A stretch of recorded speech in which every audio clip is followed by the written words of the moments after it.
And there's not just an election happening in the UK, but also over in the US. Pressure is building on Joe Biden to step down from that presidential race as a Democratic congressman from Texas becomes the first lawmaker from within the party to publicly call for him to move aside. Yes, this all comes as Biden blames his poor debate performance last week on travel exhaustion, going as far as to say he nearly fell asleep on stage. Well, let's speak to a spokesperson for Republican Overseas, Jennifer Ewing. Good to see you, Jennifer. This is a curious excuse. I think it's the fifth or sixth different excuse we've heard for Joe Biden's debate performance. Yeah, you're right, Tom. And, as somebody that regularly goes between London and California, I know jet lag is not a joke. However, that's not what's going on here. You're right to say in the last few days, we've heard that it's been a cold, and then it was that President Biden was overprepared for the debate. And then last night, we hear that it was, in fact, jet lag from all of his travels. When the fact of the matter, what's going on is the Biden family, the Democratic Party, in conjunction with a lot of the media, has been lying to the American people about the cognitive state of our president, and that's not okay. I mean, this is verging on a national security risk, and there is no way that he can remain on the top of the ticket, no matter how difficult it is to get him to step aside. And Jennifer, how significant is it that this Democrat congressman has come out to say he has to go? Sure. I mean, a lot of talk is happening, Emily, behind closed doors. The fact that Lloyd is the first person to come out is significant because it's newsmaking, but that the dam will break for sure.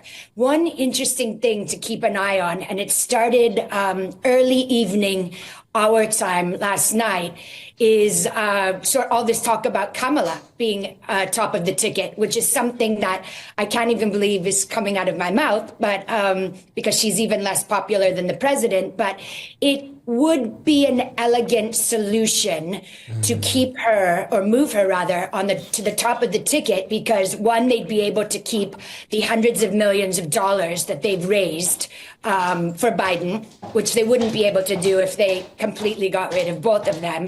And then number two, it doesn't look like they've done the uncomfortable thing by, dump their DEI candidate. So keep an eye on that. A lot of people are talking about that. Apparently, Michelle Obama has even been calling big donors to ask them for donations to Kamala. So again, something I never saw coming. And I am somebody who didn't think a year ago, I was saying Biden can't be the candidate, but I didn't think it would be Kamala either. No one did. And yet, you're right to say that lots of polls have put her very, very unpopular. Indeed, most say more unpopular than Biden. There was one poll yesterday from CNN that suggested she was a couple of points more popular than Biden now. Not because she's grown in popularity, but of course because Biden has collapsed in popularity. She's still behind Trump in a head-to-head, but less behind than Biden.